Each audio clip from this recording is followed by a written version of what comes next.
देख रहे हैं आखिरी सौदा और मैं हूं हर्षदा साहब। मैं हूं प्रदीप पंड्या। ये देखते हैं इस वक्त की सबसे पहले इस वक्त की बड़ी बातें।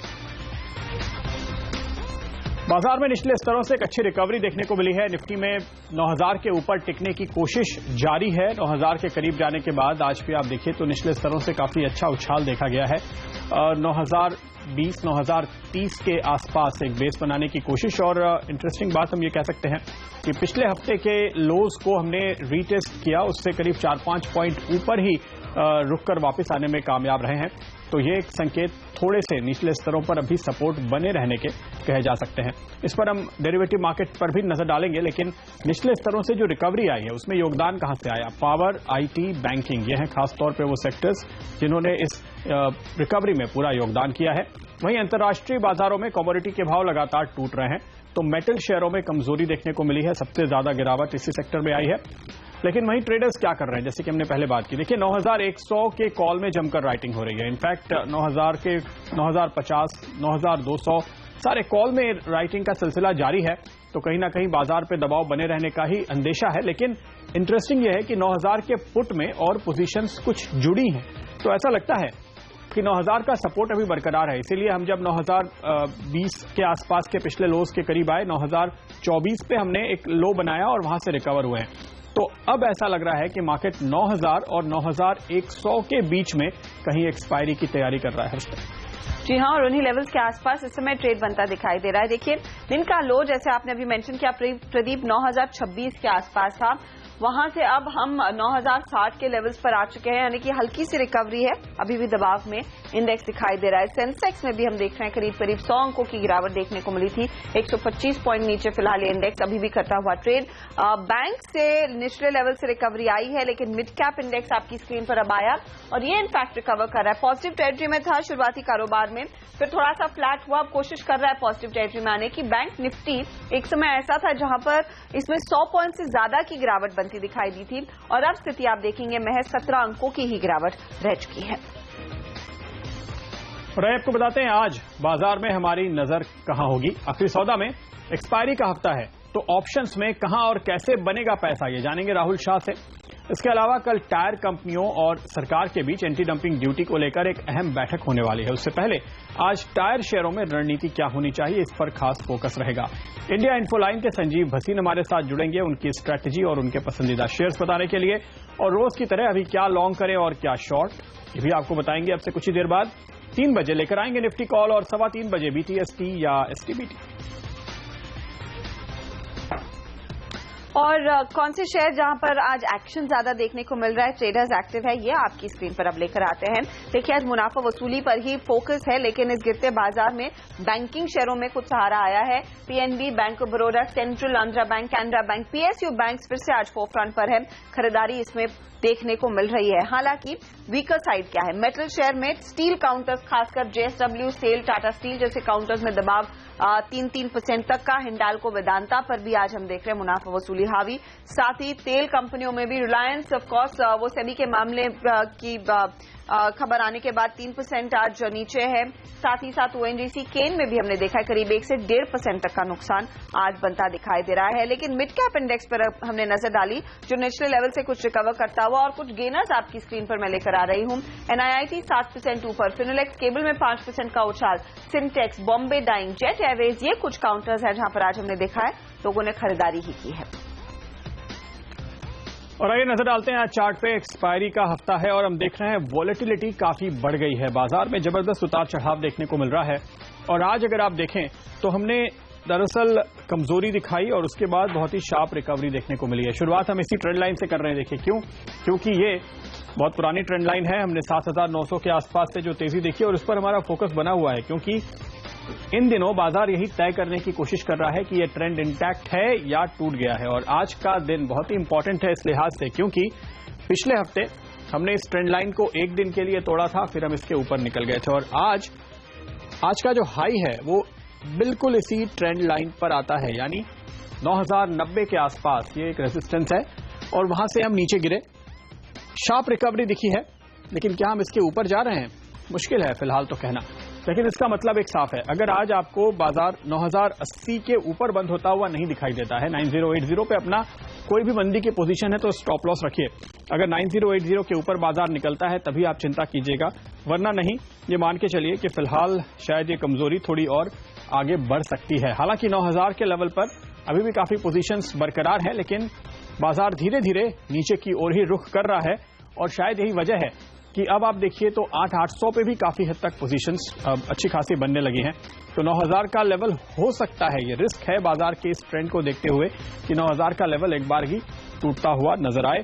तो 9080 ये होगा आज के लिए आपका स्टॉप लॉस। कमोबेश यही पोजीशन हम निफ्टी बैंक पे भी बनते हुए देख रहे हैं, हमने आपको पिछले हफ्ते बताया भी था, लेकिन उस पर हम फिर कभी नजर डालेंगे। फिलहाल आइए आपको बताते हैं कि मार्केट में आज का ओवरऑल तस्वीर कैसी है।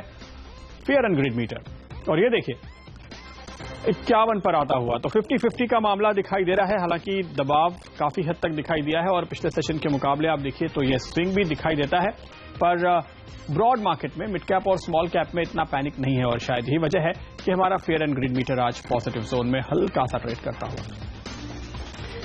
क्या रणनीति आपकी होनी चाहिए, इस पर राहुल शाह हमारे साथ बने हुए हैं। राहुल, कुछ स्पेसिफिक स्टॉक्स जहां पर आज हम देख रहे हैं ज्यादा एक्टिविटी देखने को मिल रही है, स्टील कंपनियां या फिर मेटल शेयर जो पिट रहे हैं उस पर मैं आपकी राय लूंगी। टाटा स्टील 13% का ओपन इंटरेस्ट स्टॉक देखिए 3% नीचे। इसके अलावा हिंडाल्को, वेदांता में भी दबाव है, शॉर्ट करना है या होल्ड करें उम्मीद में कि पुल बैक आएगा? ओवरऑल एंटायर मेटल पैक में लॉन्ग अनवाइंड के बाद हमने शॉर्ट्स में बिल्टअप देखने को मिला स्पेसिफिक काउंटर में, तो मैं मानूंगा कि जेएसडब्ल्यू स्टील सबसे टॉप में वीकनेस दिखा रहा है और सेकंड में टाटा स्टील। ये दो मुझे लग रहा है कभी भी शॉर्ट किए जा सकते हैं। जेएसडब्ल्यू स्टील को 185 के स्टॉप लॉस के साथ शॉर्ट करिए, 162 का लक्ष्य रखिए। सिमिलरली टाटा स्टील में भी जो शॉर्ट्स बिल्टअप देखने को मिल रहा है, स्टॉक कहीं ना कहीं टॉपिश होकर अभी नीचे का डाउनवर्ड ट्रेंड देखने को मिल सकता है, तो मैं टाटा स्टील को भी 488 के स्टॉप लॉस से शॉर्ट करने की सलाह दूंगा। ओके, ये फिलहाल आपके लिए सलाह कि शॉर्ट कीजिए, 460 का टारगेट यहां पर सुझा रहे हैं राहुल। कुछ और काउंटर्स जिसमें कुछ ट्रैक्शन, पेट्रोनेट एलएनजी राहुल देखिए 404 पर है, 2% ऊपर, ओपन इंटरेस्ट करीब 8 से 10% बढ़ा है। कौन सा स्टॉक? पेट्रोनेट एलएनजी, और साथ ही आईजीएल पर भी एक नजर डाल लीजिए क्योंकि दोनों में ओपन इंटरेस्ट बढ़ रहा है। हर्षदा, मेरे ख्याल से पेट्रोनेट अपने 52 वीक हाई के आसपास ही कारोबार कर रहा है। स्टॉक में अच्छा सपोर्ट है, 386 के लेवल्स को तोड़ा नहीं है अभी तक नियर टर्म में, तो मैं मानूंगा कि अभी भी स्टॉक्स में आज लॉन्ग एडिशन देखने को मिली है, तो नियर टर्म 386 का स्टॉप लॉस लगा के लॉन्ग बरकरार रखना चाहिए। स्टॉक ऊपर में वापस 420 तक ये लेवल आ सकता है। ओके राहुल, फिलहाल ये बताइए कि बाजार काफी वोलेटाइल हो रहा है, लेकिन इवेंचुअली आप एक्सपायरी किधर देख रहे हैं और क्या कोई स्ट्रैटेजी है अगले 4 दिनों के लिए?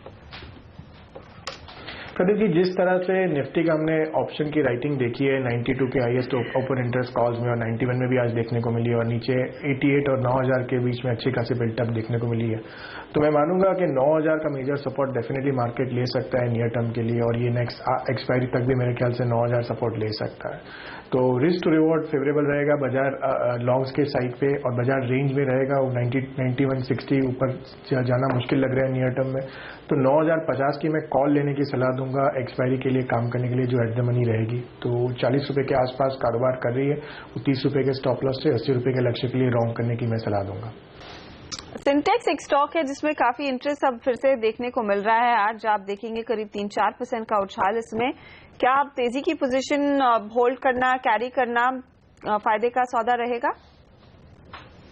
मेरे ख्याल से सिंटेक्स ने काफी हद तक ये पूरी सीरीज के अंदर 96 से 102 के अच्छे खासे मेरे ख्याल से टाइम स्पेंड किया है और स्टॉक में अच्छे खासे लॉन्ग बिल्टअप देखने को मिले हैं, तो मैं मानूंगा कि स्टॉक जब तक 96 के नीचे टूटता नहीं है तो लॉन्ग बना के चलिए रही। ये नए हायर रेंज में स्टॉक बाहर आ सकता है, तो 115 का भी लक्ष्य देखने को मिल सकता है आने वाले कुछ दिनों में। पावर ग्रिड कुछ ट्रैक्शन दिखा रहा है, लेंगे? आई थिंक मैं अवॉइड करने की सलाह दूंगा। पावर ग्रिड में स्टॉक मेरे ख्याल से रेंज बाउंड में है, तो मैं नया कुछ पोजीशन बनाने की सलाह नहीं दूंगा। ओके बैंक निफ्टी अगर आप देखें आज बाजार की रिकवरी में इसका बड़ा हाथ है और 21,100 पर अब बैंक निफ्टी पहुंचता हुआ नजर आ रहा है। काफी हद तक मजबूती यहां पर दिखाई दी है। इसके लिए क्या स्ट्रैटेजी होगी? क्या यहां भी आप लॉन्ग साइड में ही ट्रेड करेंगे? प्रदीप जी, मैं यहाँ पे कॉन्ट्रा प्ले करने की सलाह दूंगा। मैं मानता हूँ कि जिस तरह से बैंक निफ्टी के जो हाई वेटेज स्टॉक्स है उसमें लॉन्ग्स अनवाइंडिंग देखने को मिली है, Kotak bank, HDFC bank, ICICI, axis, तो मैं मानता हूँ कि खाली जो सपोर्ट कर रहा है तो आज पब्लिक सेक्टर बैंक सपोर्ट कर रहे हैं, तो मैं मानूंगा कि एक बार यहाँ पे 20,800 का पुट लेके चल सकते हैं। 38 रुपीज का जो भाव चल रहा है, 25 रुपए का स्टॉप लॉस रख के 80 रुपए का लक्ष्य के लिए लॉन्ग किया जा सकता है। शुक्रिया राहुल, हमारे लिए समय निकालकर अपनी राय देने के लिए। अब लेंगे एक छोटा सा ब्रेक। आगे हमारे साथ कुछ और जानकार जुड़ेंगे और उनसे डिटेल में चर्चा करेंगे कि यहां से आगे आपकी क्या रणनीति होनी चाहिए। किरण जाधव और आशीष कुकरेजा देंगे साथ आगे।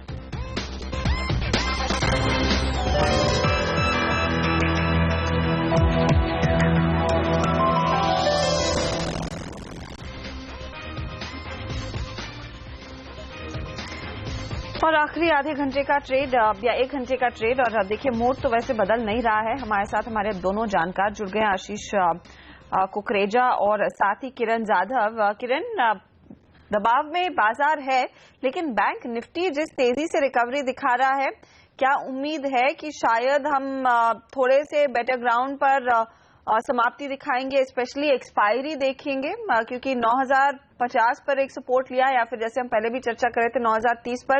इसमें बैंक निफ्टी का कितना बड़ा रोल हो सकता है? बहुत अहम रोल प्ले करेगा बैंक निफ्टी, ऐसा मेरा मानना है हर्षदा जी। 21,000 का बहुत इंपॉर्टेंट सपोर्ट है, साइकोलॉजिकल और टेक्निकल। इसके जब तक नीचे नहीं जाते तब तक मंदी का व्यू लेना गलती होगी टेक्निकली। तो आज इसके नीचे थोड़ा सा फिसले थे पर इमीडिएटली रिकवर करते नजर आए, और जो रिकवरी है वो अच्छे वॉल्यूम्स के साथ हुई है। तो मेरा मानना है कि डिमांड निचले स्तरों से मिल रहा है।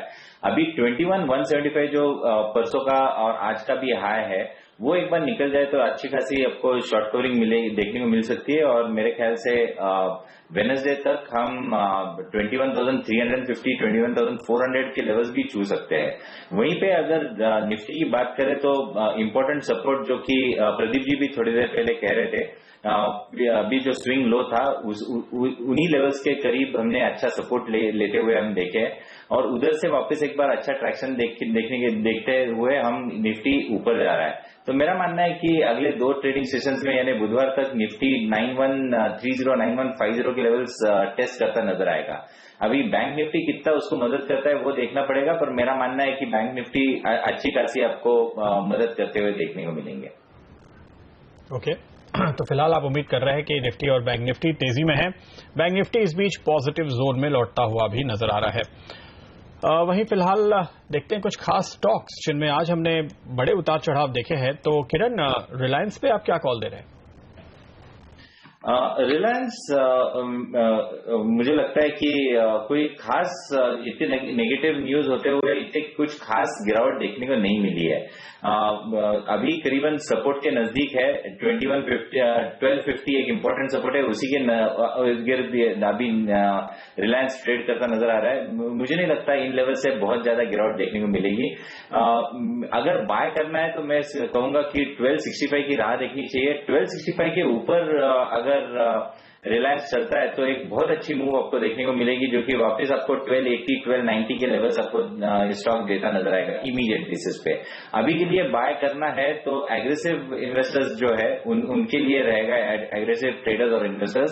स्टॉप लॉस रहेगा 1225, 1230 का, और टारगेट्स के लिए 1270, 1275 कल तक देखने को मिल जाने चाहिए। बिल्ट एक स्टॉक जिसमें हमने देखा एक अच्छी तेजी आती हुई, इनफैक्ट पिछले 15-20 मिनटों में इसमें 4% का उछाल आया, वो स्पाइक आपकी स्क्रीन पर साफ दिखाई देगा। इसके अलावा हमने पिछले हफ्ते भी नोटिस किया था कि कुछ चुनिंदा पेपर कंपनियों में अच्छी खरीदारी हो रही थी। आज भी आप देखेंगे स्टार पेपर में वॉल्यूम ठीक ठाक है, करीब 3 लाख शेयरों का वॉल्यूम, 189 के आसपास 10% ऊपर है ये काउंटर। जेके पेपर में भी 3% प्लस की तेजी बनती दिखाई दे रही है। आशीष, स्पेस पर आपकी क्या राय रहेगी? बिल्ट के लिए तो अपडेट ये निकल कर आ रहा है कि शायद फंड इन्फ्यूजन के लिए बैंक्स, कुछ प्राइवेट इक्विटी निवेशकों से बातचीत हो रही है और वो स्टॉक रैली कर रहा है, लेकिन पेपर काउंटर्स में 2 सत्रों पहले भी ये तेजी देखने को मिली थी।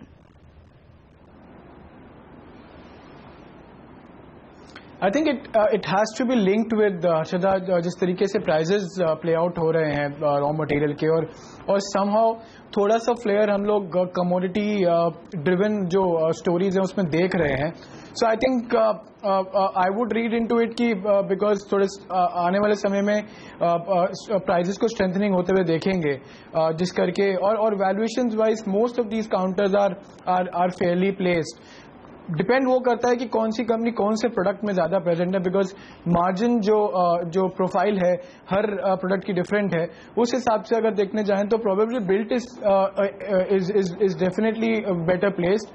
और आपने एक और कारण भी बताया, तो मैं तो यही रीड करूंगा. तो we have never recommended any of the paper stocks and अभी भी नहीं करते हैं हम लोग. चार्ट्स पर बिल्ट पर क्या स्थिति दिख रही है किरण, बताइए तो फटाफट.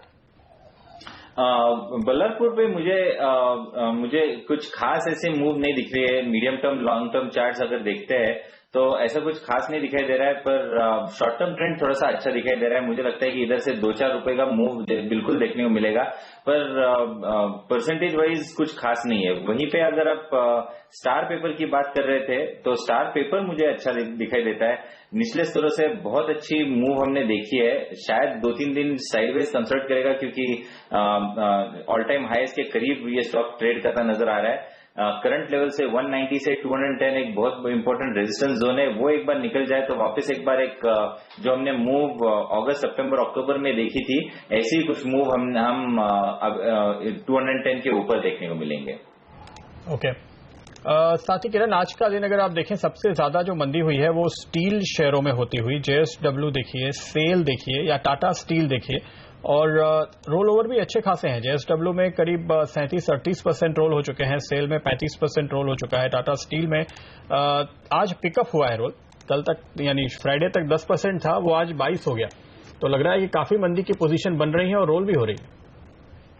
बिल्कुल, डेरिवेटिव डेटा थोड़ा सा मंदी की ओर इशारा कर रहा है, पर टेक्निकली अभी लोअर टॉप लोअर बॉटम नहीं हुआ है. तो मेरा मानना है कि अभी इन लेवल्स पे शॉर्ट करना थोड़ा सा गलत होगा, क्योंकि बहुत इंपॉर्टेंट सपोर्ट्स के नजदीक हम सारे के सारे स्टॉक्स देख रहे हैं. JSW की बात करें तो सपोर्ट 175 का है, अभी करीबन 179.50 के करीब ट्रेड कर रहा है.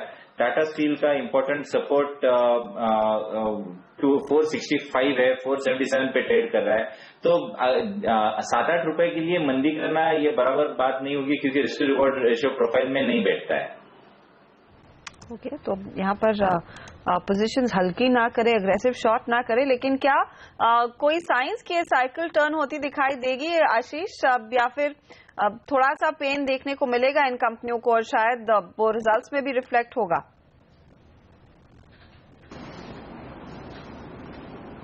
देखिए, थोड़ा कॉम्बिनेशन ऑफ फैक्टर्स हर्षदा यहाँ पे डिस्कस करना पड़ेगा. एक तो जिस तरीके से ग्लोबल कमोडिटी साइकिल्स दिख रही थी वो थोड़ा सा फिजल आउट हो सकती है, बिकॉज अगर हम इसको एक ट्रम्प रैली का नाम दें और वो बोलें कि वो थोड़ी फिजल आउट होती दिख रही है with the way events played out, तो कहीं ना कहीं उसका इम्पैक्ट इन स्टॉक्स पे थोड़ा सा आपको देखने को मिलेगा. But I think globally pricing और जिस तरीके से सब चल रहा है, मुझे लगता है बहुत, I would agree with Kiran, I think बहुत वीकनेस नहीं समझ में आ रही है. प्लस जो हाल फिलहाल के जो गवर्नमेंट की तरफ से एंटी डंपिंग ड्यूटी कुछ प्रोडक्ट्स पे और जो सपोर्ट चल रहा है, प्लस हमारे खुद के जो डिमांड फैक्टर्स हैं उसको भी अगर एनालाइज करें, तो मैं भी यही मानता हूं कि चुनिंदा स्टॉक्स जो हैं वो ठीक रहेंगे. स्टॉक स्पेसिफिक सिनेरियो इस सेक्टर में ठीक रहेगा. We been fairly bullish on stocks like JSPL and I think निचले लेवल्स पे हमको सेल भी अच्छा लगता है. आज थोड़ा गिरावट है, हमें लगता है इन लेवल्स पे आप एक्यूमुलेट कर सकते हैं. ओके, एक्यूमुलेट करने की राय यहाँ पर आ रही है इंटरेस्टिंगली. फिलहाल लेकिन बाजार देखिए बहुत जोर से फिसला है ऊपरी स्तरों से, और जैसे कि हम कार्यक्रम की शुरुआत में बात कर रहे थे कि ऊपर के लेवल पर 90-80 के आसपास जाकर के बाजार अटक सकता है, और आज हमने देखा एक बार फिर से हम उसी लेवल के आसपास से कमजोर होते हुए नजर आ रहे हैं और पिछले कुछ मिनटों में तेजी से नीचे आए हैं. कौन से हैं वो स्टॉक्स जो इसके लिए खास जिम्मेदार हैं? देखिए, M&M, HUL, NTPC, Eicher Motors, Sun Pharma, Tata Motors, ये कुछ एक स्टॉक्स हैं, और डॉक्टर रेड्डीज भी, जो हालांकि अभी भी थोड़ी सी बढ़त है लेकिन ये बहुत तेजी से गिरे हैं. ये जो कुछ स्टॉक मैं बता रहा हूं वो पिछले कुछ मिनटों में गिरे हैं. अगर आप दिन का चार्ट देख पाएं तो आप देखेंगे M&M करीब 1% टूट गया है पिछले कुछ मिनटों में देखते ही देखते। HUL आधे % से ज्यादा गिरता हुआ आपको नजर आएगा। ये दिख रहे हैं आप M&M, HUL देखिए, डॉक्टर रेड्डीज देखिए, इन्फोसिस देखिए, NTPC देखिए, आयशर मोटर्स देखिए, ये सारे स्टॉक्स हैं जो तेजी से कमजोर होते हुए और इनके साथ साथ निफ्टी भी नीचे आया है। हालांकि इस लिस्ट में बैंकिंग स्टॉक्स कोई खास दिखाई नहीं दिए, लेकिन निफ्टी बैंक भी अभी भी 21,100 पे है, लेकिन ये ऊपर के लेवल से तेजी से गिरा है। करीब 25-30 पॉइंट का स्विंग हमने निफ्टी बैंक में भी ऊपर से आते हुए देखा है, तो ये भी अटक रहा है फिलहाल इन लेवल्स के आसपास। इस वक्त बाजार की हल्की कमजोरी बढ़ती है और मार्केट ब्रेथ एक बार देख लीजिए, क्योंकि मार्केट ब्रेथ जो काफी पॉजिटिव होने की कोशिश कर रही थी, अब फिर से नेगेटिव अच्छी खासी हो चुकी है। 5 में से 3 स्टॉक नीचे आ चुके हैं और ये दिन के सबसे कमजोर मार्केट ब्रेथ की तरफ बढ़ते हुए फिलहाल हम नजर आ रहे हैं। तो काफी वॉलेटिलिटी है, काफी ज्यादा उतार चढ़ाव साफ तौर पे बाजार में नजर आ रहा है, ये हम कह सकते हैं। किरण, ये बताइए, ऐसी सिचुएशन में अब यहां से अगले 3 दिन और यानी एक्सपायरी तक क्या देख रहे हैं आप? कहां देख रहे हैं एक्सपायरी, और क्या कोई स्ट्रैटेजी है आपके पास एक्सपायरी के पहले मुनाफा कमाने की? इस वॉलेटिलिटी को अगर ट्रेड करना है प्रदीप जी, तो मैं ऑप्शंस की रणनीति को अपनाना चाहूंगा, क्योंकि रिस्क उधर कम रहेगी और प्लेन वेनिला कॉल लेना चाहिए। मेरा व्यू अभी भी बेरिश नहीं है, क्योंकि हमने एक लोअर बॉटम नहीं किया है। तो इम्पोर्टेंट सपोर्ट के ओर 9,000 है, तो अभी 9,050 का कॉल करीबन 40-50 रुपए के करीब ट्रेड करता नजर आ रहा है, तो वो लेना चाहिए। और मेरा बुधवार तक के टारगेट्स करीबन 9150 के रहेंगे, तब प्रॉफिट बुक कर लेना चाहिए। फेयर इनफ, ये फिलहाल स्ट्रैटेजी बेस्ट रहेगी। लेकिन जिस तरह से इन ऑटो कंपनियों में ये प्रेशर आ रहा है, M&M की बात प्रदीप ने जरूर की, लेकिन टाटा मोटर्स में भी दबाव, मारुति भी कुछ थोड़ा सा स्लाइड करता हुआ। आशीष, आपकी क्या राय बन रही है, स्पेशली मारुति, क्योंकि कंसिस्टेंटली 5900 या फिर 6000 के नीचे अब ट्रेड कर रहा है, कुछ और टूटेगा तब खरीदेंगे?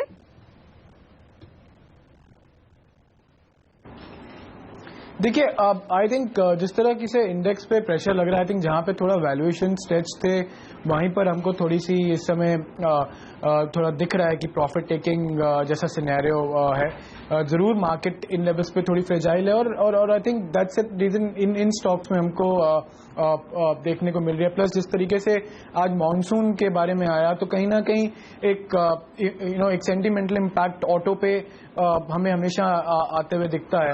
सो आई थिंक अभी तो मैं खरीदारी की सलाह नहीं दूंगा, मुझे लगता है कि थोड़ा और रुकना चाहिए। लेट दिस आई थिंक 9,000 के आसपास के लेवल्स हैं जहां पर मुझे लगता है कि मार्केट में एक स्टेबिलिटी की सिचुएशन आनी चाहिए, और वहां पर कुछ चुनिंदा ऑटो स्टॉक्स में वापस खरीदारी की सलाह दूंगा। अभी रुकना चाहिए।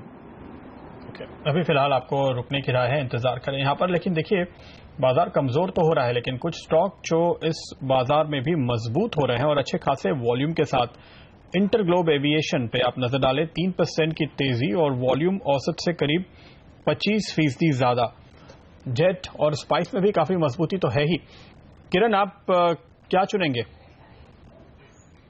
मीडियम टर्म आउटलुक अगर है तो मैं इंडिगो के साथ जाना चाहूंगा। मुझे लगता है कि इधर से बहुत अच्छी मूव आएगी। अगले 3 महीने का अगर व्यू है तो हमारा टारगेट जो है करीबन 1300-1350 का दिखाई देता है। इसने एक बुलिश वेज प्राइस पैटर्न का ब्रेकआउट दिया था पिछले हफ्ते, और बहुत अच्छे वॉल्यूम्स के साथ दिया था।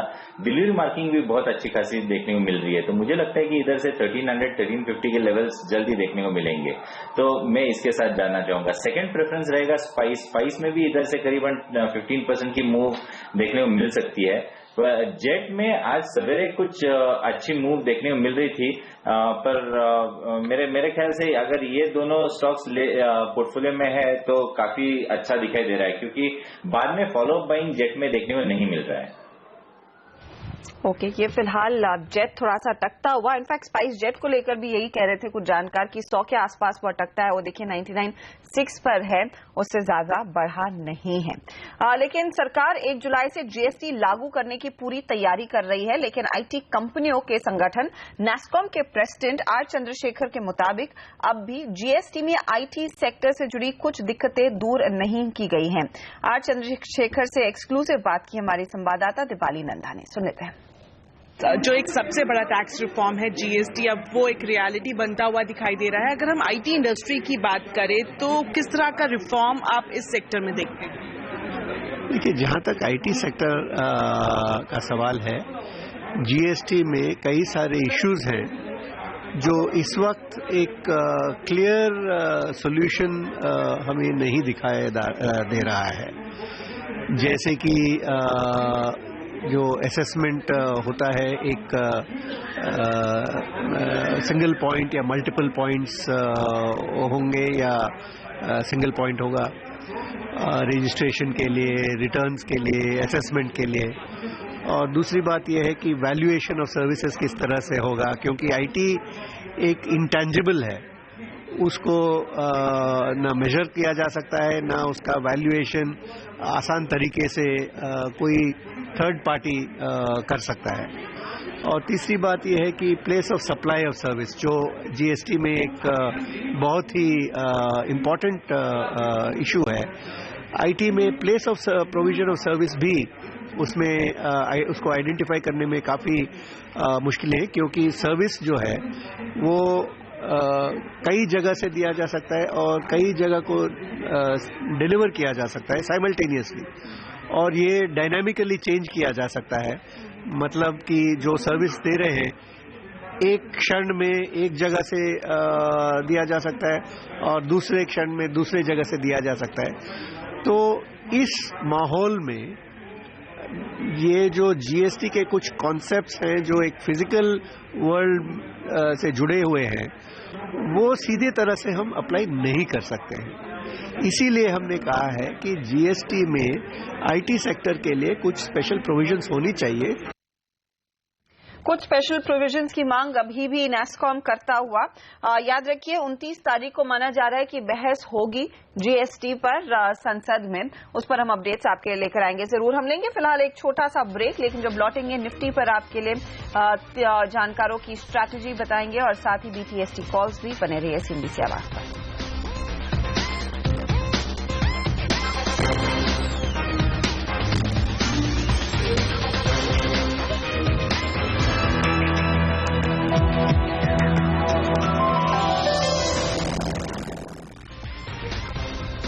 अब बात निफ्टी की, क्या रणनीति आपकी होनी चाहिए ये आपकी स्क्रीन पर लेकर आएंगे। सबसे पहले रवि सिंह की राय, एसएमसी ग्रुप ऑफ कंपनीज के, कह रहे हैं निफ्टी में बिकवाली करके चले।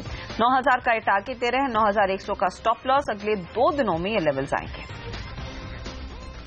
विशाल मलकान malkansview.com के निफ्टी पे सेल कॉल दे रहे हैं, 9090 पे स्टॉप लॉस लगाएं, 9010 के टारगेट 2 से 3 दिनों में आने की है उन्हें उम्मीद। किरण, आपकी निफ्टी कॉल? मेरा व्यू पॉजिटिव है। मुझे लगता है कि 9010 के स्टॉप लॉस के साथ ट्रेड इनिशिएट करना चाहिए, लॉन्ग ट्रेड इनिशिएट करना चाहिए। टारगेट बुधवार तक 9150 के देखने को मिल जाने चाहिए। ओके, 9150 की लेवल्स किरण देख रहे हैं। वागले साहब, आपकी क्या राय रहेगी?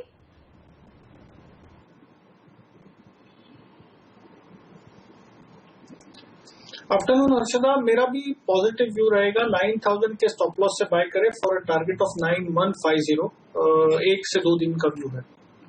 ओके, बाय कॉल है, 9150 जाएगा। 9000 का लेवल नहीं टूटेगा, ये उम्मीद यहां पर वागले साहब और किरण ये दोनों ही कर रहे हैं। तो 9000 के ऊपर टिका रहेगा निफ्टी, लेकिन आज तो देखिए कश्मकश है कि 9050 के लेवल पर टिकता है कि नहीं, और वहीं से घुमा है 9060 पर वापस लौटते हुए नजर आ रहा है। और ये लेवल बहुत ही अहम है आज निफ्टी के लिए। 9050 से 9045 के नीचे चला गया तो फिर और गिरावट होती हुई आपको शायद दिखाई दे सकती है, ये अंदेशा। लेकिन कुछ स्टॉक्स हैं जो गिर रहे हैं, उन पर नजर डालते हैं। इन्फीबीम आप देखिए करीब 15% का नुकसान देखने को मिला है। वॉल्यूम औसत से करीब 30% ज्यादा है एनएससी पे आज। आशीष, क्या व्यू है आपका?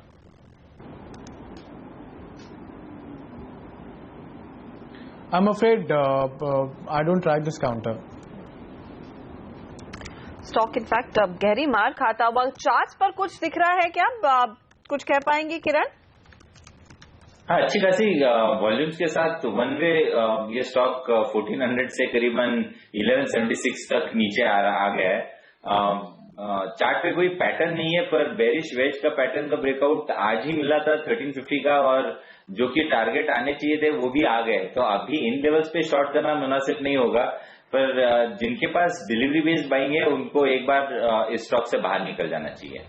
ओके, स्टॉक से पोजीशन काट ले, ये कहा जा रहा है। 15% टूटा है। तो भी ये शामिल होने वाला है जी, हुआ नहीं। 31 मार्च से अगली सीरीज से। हाँ, अगली सीरीज से। तो पहले वो सेल ऑफ आता हुआ, तो थोड़ा सा कॉशियस यहाँ पर होना है।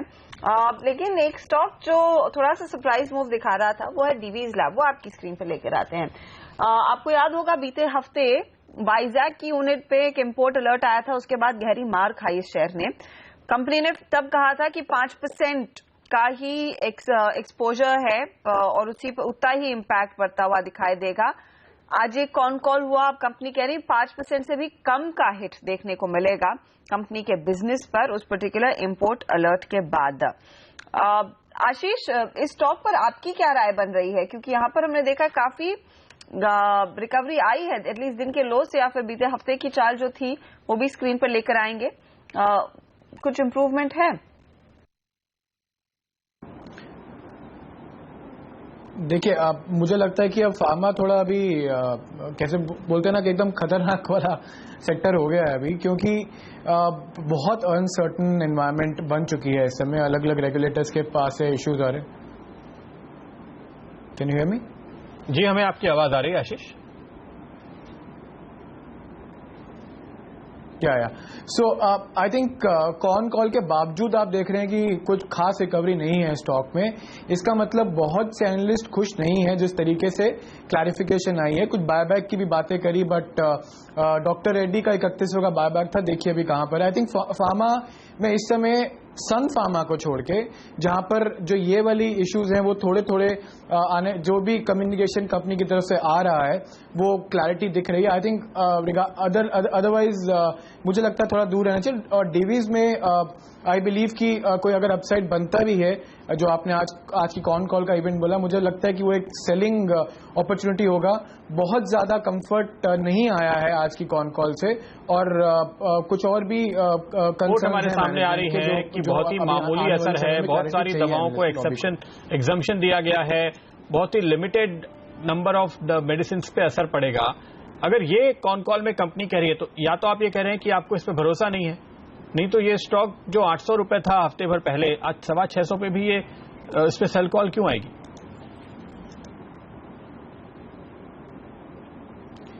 I think in as many words I would say I would stick my neck out and say हाँ शायद भरोसा नहीं है, क्योंकि we have also observed that some of the key managerial people have sold stocks in last few months, which have been fairly discussed in the market as well.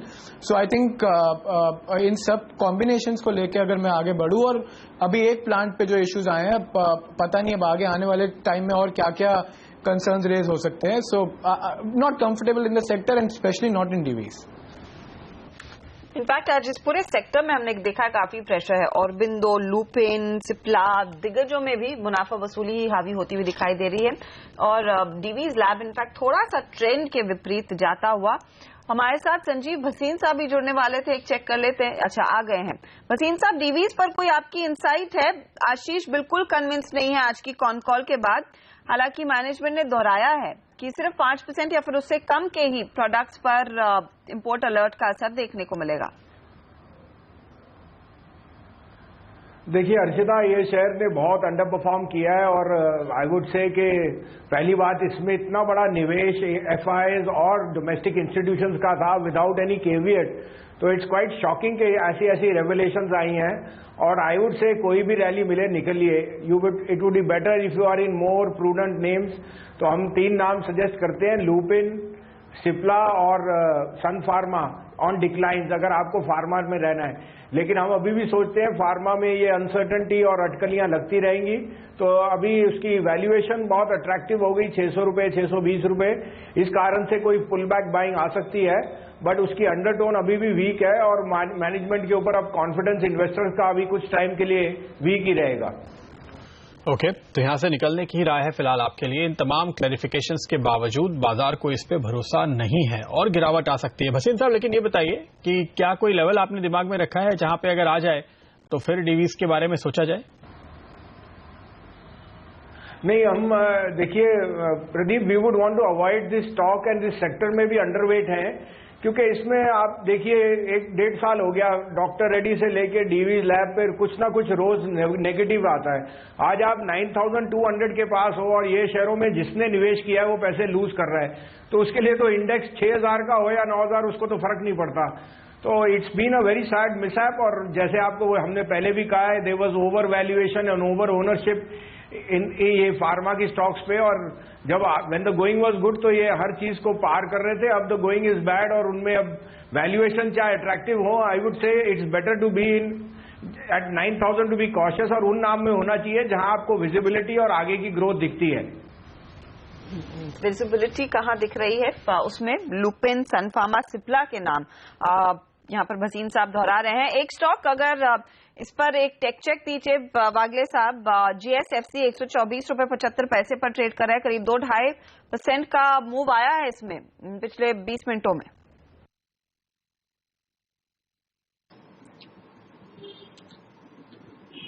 Harshada, ये stock पे मैं bullish हूँ, बट आज के दिन में आज का मार्केट का ये क्या ध्यान में रखते हुए लिमिटेड अपसाइड की बात करूंगा 129, 130, और जब तक ये लेवल नहीं निकलता है ज्यादा तेजी की मुझे ये दिखता नहीं है। लेकिन अगर 130 के ऊपर क्लोज होता है फिर ये 145 की तरफ जा सकता है। ओके। KEC इंटरनेशनल, ये स्टॉक लगातार बहुत ही जबरदस्त तेजी में है, लेकिन आज बहुत जोरों से गिरा है। इस महीने अगर आप देखें तो इस स्टॉक ने करीब 22-23% की तेजी दिखा दी थी, लेकिन आज ही करीब 7% इसमें से निकलते हुए नजर आ रहे हैं। इंटरेस्टिंग बात यह है कि ये पिछले करीब 10 सालों के अपने हाई को तोड़कर पिछले हफ्ते ही ऊपर निकला था। तो क्या किरण ये मौका दे रहा है आज की गिरावट में? इतने जल्दी नहीं मौका मिलेगा, थोड़ा सा नीचे और आना पड़ेगा इस स्टॉक को। वॉल्यूम थोड़े कम दिखाई दे रहे हैं गिरावट में, और मुझे लगता है कि करीबन ये स्टॉक और भी गिर सकता है। 175 लेवल्स अगर मिलते हैं तो बिल्कुल डिलीवरी बेस्ड बाइंग करने की सलाह होगी। ये अच्छा खासा करेक्शन होगा। जो हमने बड़ा मूव देखा करीबन 120 से 210 तक, उसका रिट्रेसमेंट करीबन 175 के करीब खत्म हो जाना चाहिए। अगर उन लेवल्स पे टेस्ट करके वापस ऊपर निकलता है, जो रेजिस्टेंस का काम कर रहा था वो अभी सपोर्ट का काम करेगा, ये मान के चलना चाहिए, और 175 के करीब खरीदी करने की सलाह होगी। मेरा मानना है कि ये डिलीवरी बेस्ड बाइंग करनी चाहिए, और टारगेट्स बहुत बेहतरीन देखने को मिलेंगे अगले 1-1.5 साल का, अगर ये कोर पोर्टफोलियो में अगर इसको जगह देते तो। ठीक है, ये KEC इंटरनेशनल पर आए इस समय आती हुई। लेकिन बैंक्स में, स्पेशली सरकारी बैंकों में हम देख रहे हैं कुछ इंटरेस्ट है खरीदारी का, जहां पर इंडेक्स करीब 7 पॉइंट नीचे है। बसीन साहब, स्पेशली हमने देखा है state bank of India, BOB, PNB जैसे काउंटर्स में खरीदारी, छोटे बैंक्स में और भी एक्शन देखने को मिल रहा है। इस समय आपकी क्या राय बन रही है? क्योंकि अब बात तो यही छिड़ गई है कि बैड बैंक के बजाय एक एम्पावर्ड कमेटी बिठाई जाएगी इन NPA से जूझने के लिए। आप इसे कैसे देखेंगे और क्या नजरिया इन सरकारी बैंकों पर? हाँ, तो देखिए हर्षिता, ये बहुत पॉजिटिव मूव है, लेकिन हमने ये कई बार पहले भी सुना है। लेकिन आई थिंक अब की गवर्नमेंट बहुत सीरियस है, और गवर्नमेंट के फाइनेंशियल रिजर्व बेस्ट पोजीशन में है कि अगर वो रिकैपिटलाइज नहीं करते तो एक बैड बैंक की थ्योरी या उन पे कुछ एक कठोर मेजर ले सकते हैं, जिससे पूरे बैंकिंग सिस्टम में और निवेशकों में बहुत एक पॉजिटिव ट्रेंड आएगा। तो हमारे लिए यहाँ पे 3 दिग्गज बैंक हैं जो हम हर डिक्लाइन पे सजेस्ट कर रहे हैं ऐड करने के लिए, state bank, bank of Baroda, union bank. लेकिन ये केवियट लेके चलिए कि अगले 2 तिमाही में, क्वार्टर में जो रिजल्ट आएंगे उसमें ट्रेजरी प्रॉफिट का बेस्ट ऑलरेडी प्ले आउट कर चुका है, बिकॉज बॉन्ड यील्ड 6.3, 6.4 से अब क्लोजर टू 7 है। तो अगर आपने PSU बैंक्स में रहना है तो you will have to be on the back के क्रेडिट एक्सपेंशन सेकेंड हाफ में काफी अच्छी होगी, और इनका जो दारोमदार अब कॉर्पोरेट लेंडिंग से रिटेल पे आया है वो इनके लिए काफी फ्रूटफुल रहेगा। So we think they will be market performers, लेकिन आपको स्टॉक सेलेक्टिव रहना है, और अगर अच्छी कोई न्यूज और आती है that would be the icing on the cake. बिल्कुल।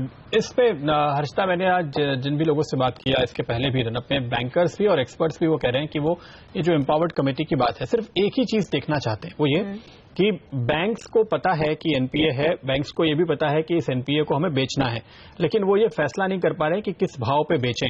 जैसे कि हमने किंगफिशर के मामले में देखा है, बिल्डिंग बैंक कहते हैं 150 करोड़ में बेचेंगे और बिड आती है 50 करोड़ की, या वो एयरक्राफ्ट लेकर आते हैं, वो कहते हैं 100 करोड़ में बेचेंगे और बिड आती है कहीं 1 करोड़ की, फिर वो बढ़ के 10, 12, 15 करोड़ पहुंचती है।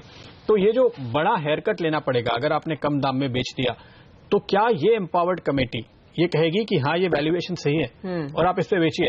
तो हमें एक ऐसी एक्सपर्ट कमेटी, पैनल, कमीशन, जो भी कुछ बनाना है, बोर्ड ऐसा बनाना है जो इस भाव पे साइन करे और उस भाव को सहमति दे, ताकि बैंक चेयरमैन की पेंशन ना रुक जाए।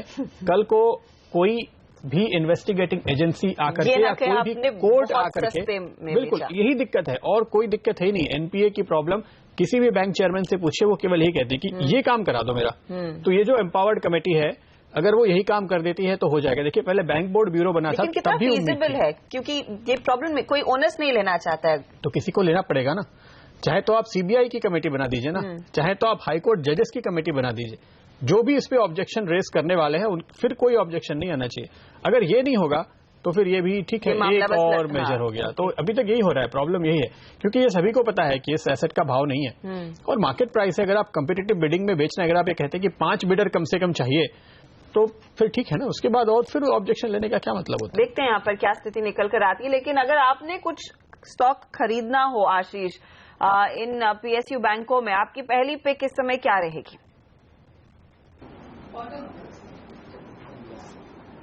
देखिए इस समय जैसे प्रदीप ने पूरा सिनेरियो बताया, आई थिंक एग्जैक्टली यही चीज है जो अब जो इमीडिएटली प्ले आउट होती दिख रही है, और जितना हमें लग रहा है उससे पहले शायद रेजोल्यूशन आ जाएगा। तो अब जो बैंक्स ज्यादा तकलीफ में थे वहां पे, जो ज्यादा बड़े अकाउंट्स थे वहां पर ज्यादा कंफर्ट है, और जो कॉर्पोरेट बैंकिंग प्ले को और ज्यादा तरीके से अच्छे से आगे ले जा सकते हैं। So top of mind is definitely SBI, no doubt about it. Bank of Baroda, because of the way the cleanup has happened over a few quarters, और management की bandwidth और quality, क्योंकि अब तो completely chairman driven stories रहेंगी, और definitely ICICI Bank again, क्योंकि की accounts आगे बढ़ेंगे और corporate banking में आगे growth मिलेगी। So ये 3 account है, ये 3 banks हैं जो हमें अच्छे लगते हैं। And I think प्रदीप ने बहुत अच्छे से एक ही चीज को sum up किया है कि I would extend the argument further कि CBI या जैसे मेरे को लगता है कि सीधा RBI एक बिग डैडी बन के सामने आएगा और बोलेगा कि we are partner to the whole cleanup exercise and we own it up. So rather than a third authority coming in.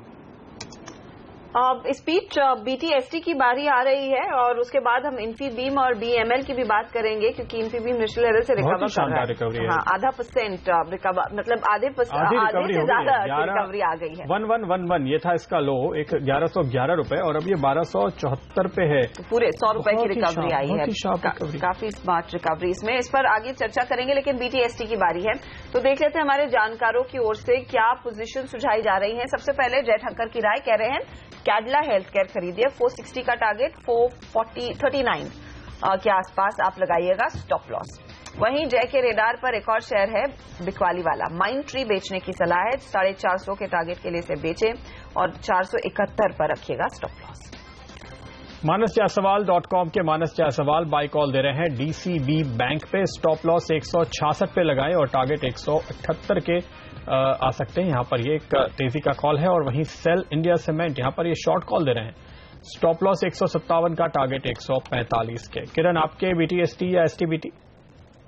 BTST stocks है दोनों ही। पहला होगा पेट्रोनेट LNG, जहां पे 399 के स्टॉप लॉस के साथ लॉन्ग ट्रेड इनिशिएट करना चाहिए। 412 से 415 के लेवल्स आपको देखने को मिल जाने चाहिए। दूसरा होगा जुबिलेंट फूड, जहां पे अगले महीने की सीरीज में बहुत अच्छा इंटरेस्ट देखने को मिल रहा है। तो BTST के लिए बिल्कुल खरीदी कर सकते हैं। 1085 का स्टॉप लॉस रहेगा, 1025 का टारगेट रहेगा, और अगले हफ्ते तक के टारगेट्स 1160 के भी देखने को मिल सकते हैं। वागले साहब?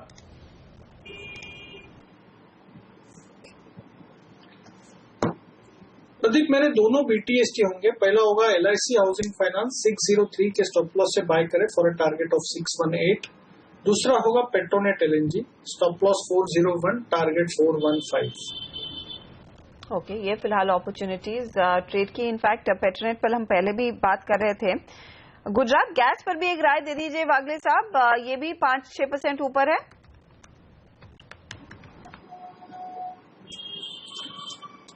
हर्षदा, ये स्टॉक में भी मैं लॉन्ग टर्म के व्यू से बुलिश हूँ।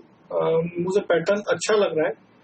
यहाँ से भी लगभग अनदर 5-7% ट्रेडिंग अपसाइड मुझे दिखाई देता है। ओके, गुजरात गैस पे आपने बात की। एक गुजरात गैस का स्टॉक नए 52 वीक हाई पर पहुंचा है आज के दिन, और बंद भी हो रहा है करीब 1.5 गुना वॉल्यूम के साथ। ऐसे कुछ और स्टॉक है वागले साहब, उस पर भी एक बार नजर डालिए। देखिए थॉमस कुक नया 52 वीक हाई किया है, 3.5% ऊपर है और वॉल्यूम 3 से 4 गुना है औसत वॉल्यूम के सामने। गुजरात फ्लोरो, एक और कंपनी जिसके नाम के साथ गुजरात है, 4.5% चला है, ये भी 3 गुना वॉल्यूम के साथ नए 52 वीक हाई इसने बनाए थे, हालांकि थोड़ा सा नीचे आकर अब बंद हो रहा है। फिनोलेक्स केबल एक और स्टॉक है, दुगने वॉल्यूम के साथ 5-6% ऊपर, नए 52 वीक हाइस पे क्लोज होने की पूरी तैयारी है। गुजरात गैस की तो आप बात कर ही चुके हैं। बॉम्बे बर्मा एक और ऐसा स्टॉक है, हालांकि ये भी अपने 52 वीक हाई नए बनाने के बाद वहां से थोड़ा नीचे आके आज बंद होता हुआ, लेकिन वॉल्यूम जबरदस्त है। कोई चार्ट आपको जो पसंद आता हो? प्रदीप, गुजरात सोरा इनफैक्ट मेरा मॉर्निंग पिक था और मुझे लगता है ये जिस तरह से क्लोज हो रहा है थोड़ा अपसाइड और है। मुझे लगता है ट्रेडिंग के लिहाज से लगभग 770 का मेरा टारगेट है, लेकिन ये 1-2-3 दिन का व्यू नहीं है, 1-2-3 हफ्ते का व्यू है, तो थोड़ा सा लंबा व्यू लेके 750 to 770 का इसका टारगेट बनेगा और जब तक ये स्टॉक 630 के ऊपर रहेगा ये पॉजिटिव रहेगा। 9,041 के आसपास इस समय निफ्टी ट्रेड करता हुआ और फिर से 200 पॉइंट की गिरावट देखने को मिल रही है। सेंसेक्स में बैंक निफ्टी अब 80 पॉइंट नीचे आ चुका है। इनफैक्ट हमने कुछ देर पहले टॉप लूजर्स पर नजर डाली थी, M&M जैसे काउंटर्स पिट रहे थे, अब आप देखेंगे इसमें HDFC बैंक आगे है, बजाज ऑटो, अल्ट्राटेक, HUL, ये काउंटर्स हैं जो काफी वीकनेस दिखा रहे हैं। फियर क्या है भसीन साहब इस समय? नहीं हर्षिता, देखिए जो ट्रम्प रैली है वहाँ काफी फटीग है। जो आपका हेल्थ केयर का बिल था उससे एक और नेगेटिव हो गया है। द डॉलर हैज वीकन्ड और even though dollar weakness emerging markets के लिए अच्छी है तभी हमें लगता है, लेकिन एज अ रिपल इफेक्ट उसके कारण से है हमारी निफ्टी पे 9100 एक बहुत क्रूशल पॉइंट है। तो हमें लगता है ये 2-3 दिन में 9000 और 9200 9150 could be the range, but इसको नेगेट करने के लिए यही है कि रुपी इतना स्ट्रांग है, फॉरेन फ्लोज बहुत अच्छे हैं। सो आई थिंक ग्लोबली जो एक नेगेटिव सेंटिमेंट है because of the correction and the फिटीग in the Trump rally, वो एक हमारे यहाँ भी प्ले आउट हो रही है। साथ में हमें ये भी लेके चल रहा है कि non stop rally from 8000 to 9200 domestic profit taking जरूर आएगी from mutual funds, LIC and that would be the course of the day. तो अब ये देखना है कि इसको कॉम्बैट करने के लिए फॉरेनर्स ने जितना माल लिया है वो आगे इस चीज को बढ़ाएंगे या यहीं रुकेंगे। तो हमें लगता है कोई भी डिक्लाइन 8900 की तरफ अगर आए इस हफ्ते के बाद वो एक अपॉर्चुनिटी होएगा, बिकॉज वी थिंक 9500 तक निफ्टी जरूर जाएगा इस रैली में before the 10th of April। अच्छा, लेकिन देखिए फिलहाल इमीडिएट जो कॉल बन रही है, एक थोड़ा सा शास्त्रीय प्रश्न पूछते हैं यहाँ पे वागले साहब और किरण, आप दोनों की राय। किरण, पहले आप बताइए कि पिछले 3 दिन का जो चार्ट है डेली निफ्टी का, अगर आप देखते हैं, और मैं 9048 2 दिन पहले का जो लो है वो देख रहा था, उसके करीब 10 पॉइंट नीचे आ गया। अगर यही क्लोज होता है तो क्या है, ये इवनिंग स्टार बनता है? इवनिंग स्टार तो बनता है, पर एकदम शॉर्ट टर्म चार्ट में वो इवनिंग स्टार होगा, उसका उतना बड़ा इम्पैक्ट नहीं होगा। अगर नॉर्मल ट्रेंड देखते हैं तो मेरा जो परसों का जो बॉटम था 3 दिन पहले वाला, जो कि करीबन 9015 का है, तो वो एक बहुत इंपॉर्टेंट सपोर्ट का काम करने वाला है। उसी के साथ जो पहले के जो टॉप्स थे 8990, जो कि बहुत बड़ा रेजिस्टेंस का काम कर रहे थे, वो एक इंपॉर्टेंट सपोर्ट रहेगा। तो वो इवनिंग स्टार का जो काम कर रहा है वो ये सपोर्ट तक निफ्टी को शायद लेके जाएगा, पर नीचे से जो डिमांड देखने को मिली थी वो बहुत ही सराहनीय थी और मेरा मानना है कि ये बॉटम्स नहीं टूटने चाहिए। अगर ये नहीं टूटते हैं तो मेरा मानना है कि इधर से बहुत अच्छी रैली आपको देखने को मिलेगी, जो कि वापस एक बार बुधवार तक 9130 9150 तक ले जा सकती है। वागले साहब, प्रदीप, मेरे लिए ये इवनिंग स्टार नहीं है और किरण के साथ रहूंगा मैं, क्योंकि जो जिस तरह से 8900 का ब्रेकआउट हुआ है, इवनिंग स्टार अगर बहुत ऊंचे में टॉप पे बनता है तो मैं मानूंगा, अदरवाइज ये नहीं होगा। तो मुझे लगता है कि यहाँ से मार्केट ऊपर जाना चाहिए। हाँ, जब तक 8900 के नीचे हम क्लोज नहीं होते, 88, 90, 8900 अगर वो होता है तो मैं थोड़ा सा मेरा व्यू ये होगा कि बेरिश तो नहीं, बट थोड़ा करेक्शन और बढ़ सकता है। फिलहाल मैं समझता हूँ कि we will go back to 91, 9150, probably even 9200 by expiry. अच्छा, ये बताइए कोई शॉर्ट पोजीशन है तो आज होल्ड करके जाएंगे वागले साहब या क्लोज करके जाएंगे? बस 4 दिन की? प्रदीप, मेटल्स में थोड़ा वीक लगता है मुझे, तो टाटा स्टील में मुझे लगता है टाटा स्टील या हिंडाल्को में शॉर्ट पोजीशन है तो होल्ड कर सकते हैं। ओके, लेकिन जिस तरह का मूड है स्पेशली ऑटो कंपनियों में, क्या यहाँ पर आपको लग रहा है भसीन साहब ये जीएसटी को लेकर कुछ लग्जरी सेस वाला मामला है जो फसन पैदा कर सकता है? क्योंकि फिर से हम देख रहे हैं काफी तेजी से काउंटर्स कूल ऑफ किए हैं, टाटा मोटर्स और M&M स्पेशली। नहीं, आई थिंक जीएसटी की अटकलियां तो लगेंगी, that will get priced in. M&M पे हमारा थोड़ा सा वीक आउटलुक है। ऑन द बैक के हर्षिता, उनके जो एसयूवी सेगमेंट है वहां काफी वीकनेस है। Ola and Uber is a reality और वो उसको काफी फर्क पड़ेगा। On the tractor side they may see some traction, लेकिन valuations are rich, so we would continue to be overweight on Maruti and हमारा डार्क हॉर्स यहाँ पे 85 रुपए पे अशोक लीलैंड है। हमें लगता है BS4 में जो भी चेंज आएगा उसके लिए Ashok Leyland will be an inordinate beneficiary और उसको डिक्लाइन पे लेना चाहिए। टाटा मोटर में द वर्स्ट में be price closer to 440, but जब तक वो 475 के ऊपर क्लोज नहीं देगा तब तक टेक्निकली उसमें आई थिंक कोई भी ग्लोबल वीकनेस की वजह से सेलिंग आ सकती है। ओके, आइए देखते हैं आखिरी मिनटों में किन स्टॉक्स पे खरीदारी हो रही है तगड़े वॉल्यूम के साथ। बिल्ड देखिए, बल्लारपुर इंडस्ट्रीज ने करीब 5% का बड़ा स्विंग मारा है पिछले कुछ मिनटों में, 15-20 मिनटों में ही। हम इसकी पहले चर्चा कर चुके हैं, लेकिन ये देखिए उसके बाद आपने पहला स्पाइक पकड़ा था, ये दूसरा स्पाइक और आता हुआ, और जबरदस्त वॉल्यूम है। करीब 12 लाख शेयर्स ट्रेड हुए हैं पिछले 20-25 मिनटों के अंदर, यानी पूरे दिन के वॉल्यूम का करीब 25% यहां पर ट्रेड हो गया है। तो ये बहुत ही जबरदस्त मूवमेंट दिखाता हुआ, हालांकि स्टार पेपर तो नीचे गिरता हुआ दिखाई दिया मुझे पिछले कुछ मिनटों में। इन्फीबीम में हमने रिकवरी की बात की, यहां पर भी पूरे दिन के वॉल्यूम का करीब 1/3 वॉल्यूम आया है और उसके साथ ये रिकवरी आई है। कुछ और स्टॉक्स अगर आप देखें तो गुजरात जिन कंपनीज के साथ जुड़ा हुआ है, आप देखिए GSFC एक और स्टॉक है, 3 लाख शेयर्स, और ये जो स्विंग आया है GSFC पे वागले साहब क्या कहेंगे? देखिए आधा वॉल्यूम हुआ है पिछले 15-20 मिनटों के अंदर और तगड़ा स्विंग है GSFC में।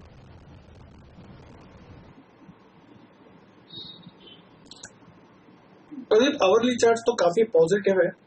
मार्केट का व्यू अगर पॉजिटिव बनता है, क्योंकि जिस तरह से निफ्टी क्लोज हो रहा है वो थोड़ा सा मुझे डिस्कम्फर्ट दे रहा है, लेकिन GSFC में कोई तकलीफ नहीं है। अगर सेफ करना है तो 128.50 129 के ऊपर बाय कर ले। मुझे लगता है ये स्टॉक 135 137 तक जा सकता है। ओके, 135 137 की तैयारी यहाँ पर फिलहाल एक शेयर करता हुआ। कुछ और काउंटर्स जो इनफैक्ट एक्टिव रहे हैं आज दिन भर, किरण बताइए क्या पोजीशन कैरी की जा सकती है आगे? NIIT जो करीब 8265 पर ट्रेड करा 8% ऊपर, इरोस इंटरनेशनल 8% ऊपर है 290 पर इस समय, और साथ ही बॉम्बे डाइंग जो 7% भागा है आज और करीब 90 पर पहुंचा है। NIT पे तेजी रखनी चाहिए। मुझे लगता है कि इधर से और भी बढ़त देखने को मिलेगी। कल तक के लिए टारगेट्स करीबन 88-89 के देखने को मिल जाने चाहिए। जहां पे इरोस की बात है तो इरोस में मुझे लगता है कि इधर पोजीशंस हल्की तेजी रखनी चाहिए। मुझे नहीं लगता इधर से बहुत बड़ी मूव देखने को मिलेगी, पर शायद 304-305 के लेवल्स कल देखने को मिलेंगे। बॉम्बे डाइंग अगर देखा जाए चार्ट, तो बॉम्बे डाइंग का चार्ट काफी अच्छा दिखाई दे रहा है। इधर स्टॉप लॉस सेल्स करूंगा करीबन 84 का, और टारगेट्स के लिए हम 93-94 लेवल्स कल तक देखने को मिल जाने चाहिए।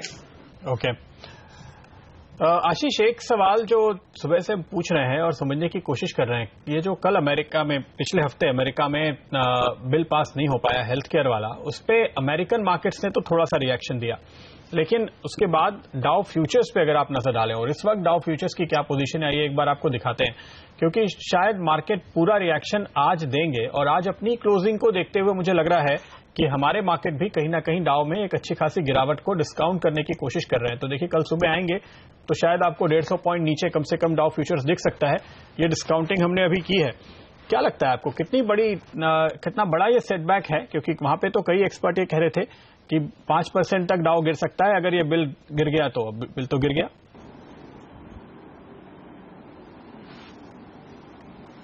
देखिए, आई थिंक डिस्कशन की शुरुआत में हम बात कर रहे थे, और अभी आई थिंक वसीम साहब ने भी वही एग्जैक्टली वही वर्ड यूज किया। जो ट्रंप रैली है वो कहीं ना कहीं ओवरडन थी, वो तो हम सब जानते हैं कि एक्सटेंडेड थी और वो अब कहीं ना कहीं सेटल होते हुए दिख रही है और कारण यहीं से बन रहे हैं। इनफैक्ट आज सुबह मैं जब कुछ आर्टिकल्स पढ़ रहा था ऑनलाइन, तो अब तो कहीं ना कहीं ये सब बातें भी शुरू हो गई हैं कि शायद रिजाइन कर देंगे ट्रंप साहब थोड़े समय में। तो इमेजिन कीजिए कि हम इस डिस्कशन को कहां तक ले जा रहे हैं। So I am sure there is a reaction which will happen and जो आपने आंकड़े बोले, मुझे लगता है कि उतना तो डाउ जरूर आज थकावट दिखाएगा।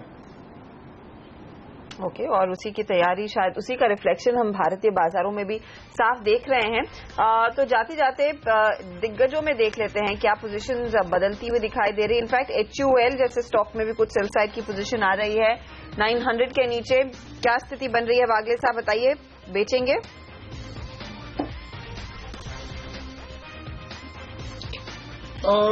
हर्षदा, नहीं, बेचने का तो क्लियर व्यू नहीं बनता है।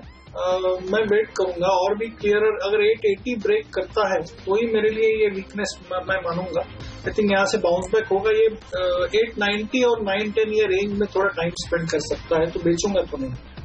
आखिरी 1 मिनट बचा है आज के ट्रेड का और 9048। इनफैक्ट इस लेवल की बात प्रदीप भी कर रहे थे, उसी के आसपास समाप्ति होने के पूरे चांसेस दिख रहे हैं। 60 पॉइंट नीचे है निफ्टी, 180 पॉइंट नीचे सेंसेक्स। इस समय दिग्गजों में क्या पिटा है आज? हिंडाल्को, टाटा स्टील जैसे काउंटर्स में 3-3.5% की गिरावट, आइडिया 3% नीचे, रिलायंस इंडस्ट्रीज 3% नीचे।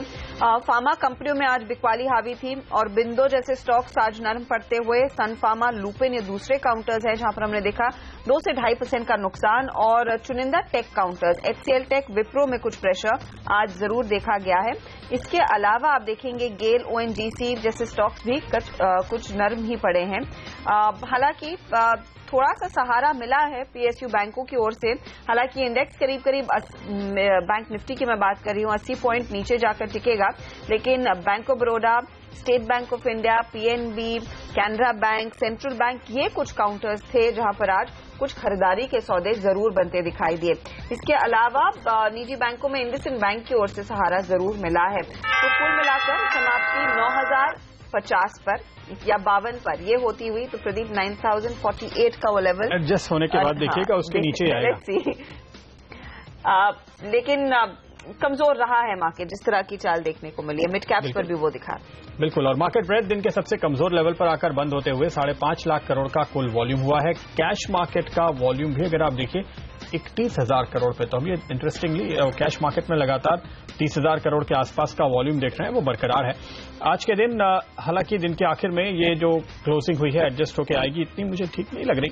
काफी कोशिश की, हमने मशक्कत की और बैंक निफ्टी आप देखिए आखिरी घंटे के दौरान करीब 100 पॉइंट नीचे आ गया। जो हमने रिकवरी देखी थी उसको इसने पूरा का पूरा गंवा दिया है और यही ड्राइव करता है चूंकि मार्केट को, और जिस तरह से तमाम मुद्दे हैं हमारे एक्सपर्ट्स ने साफ भी किया, तो वो इम्पैक्ट कहीं ना कहीं नजर आ रहा है। फिलहाल भसीन साहब इजाजत ले, उसके पहले आपकी राय लेना चाहेंगे। आपने जैसे कि कहा कि सुधार की उम्मीद तो है, क्या फैक्टर्स हैं, कहां से किस तरह की मदद मिल सकती है बाजार को जो बहुत वोलेटाइल हो रहा है? और इस समय दिक्कत ये हो गई है कि देखिए ऊपर नीचे इस तरह से घूम रहा है कि समझ में नहीं आ रहा पोजीशन कैसे बनाए, कब बनाए। प्रदीप, वो तो हमेशा अटकली लगेगी। 7,900 पे जब आपके पास इतना अच्छा मौका था आप रह गए, क्योंकि बैंकों में पैसा था बाय डिफॉल्ट, और फियर आपको जस्ट बिकॉज ऑफ रेटरिक आपको फियर लग रहा था, वो निगेट हो गया। अब तो इट्स ब्लू स्काई टेरिटरी। रुपया स्ट्रांग है, मैक्रोज इंप्रूवमेंट है, ऑयल बिलो $48, इससे अच्छा इंडिया के लिए कब हो सकता है? हाउएवर केवियट ये है कि हम सस्ते लेवल्स पे नहीं है। 9200 is a extended level, but हम अभी भी सोचते हैं because of the FI left out feeling, you could have a dash towards 9350, 9400 in the early part of April.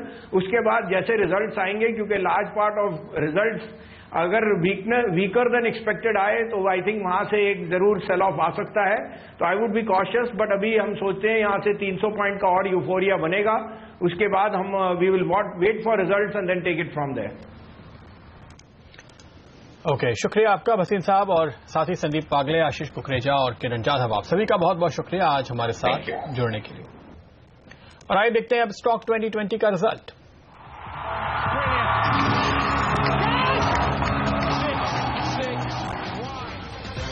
और हेमंत ने आज बाजी मारी और बहुत ही जबरदस्त रिटर्न 5.7 करीब 6.5%। कौन से थे वो स्टॉक देखना चाहिए जिन्होंने ये रिटर्न कमा कर दिए हैं आज। बीपीएल तेजी वाले ज्यादा, बिल्कुल सारे के सारे बल्लेबाज थे और इस मार्केट में जो सेंसेक्स 184 पॉइंट नीचे बंद हुआ है वहां पर इन सारे बल्लेबाजों ने देखिए डबल डिजिट में 2 हैं, बीपीएल और Venky's, modern dairy, Bombay dyeing. 7% का उछाल यहां भी। नीरज की टीम पे भी नजर डालते हैं और देखते हैं उन्होंने कहां कमाई की। देखिए एक बॉलर है यहां पे औरोबिंदो फार्मा, इसके अलावा island FS engineering, west life development और UCO bank.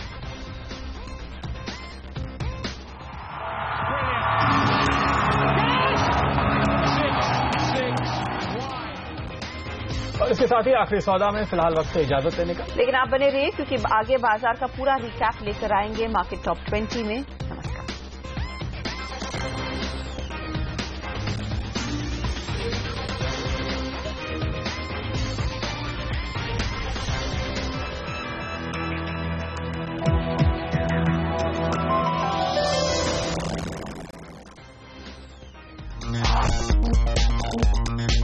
Tata Salt Light presents high performing stocks.